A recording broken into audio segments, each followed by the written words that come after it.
In this video, I'm going to show you how to find the owner and group of a directory in Ubuntu. When you're working on Ubuntu, every file and folder has an owner and a group. This is part of the Linux permission system.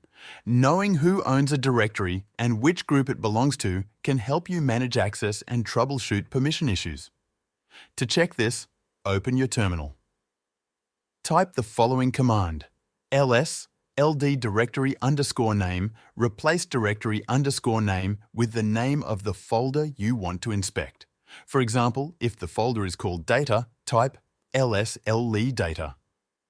After running the command, you'll see a line of output.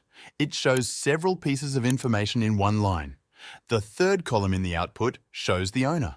This is the user who has control over the directory. The fourth column shows the group. This group may include other users who can also access the directory, depending on the permissions. You can also check several directories at once. Just list them in the same command like this: ls ld folder 1 folder 2 folder 3. Each result will appear on a separate line showing the owner and group for each one. This works the same on any Ubuntu system. It's a quick and easy way to check ownership details using just the terminal. That's all you need to know to find the owner and group of a directory in Ubuntu. Thanks for watching.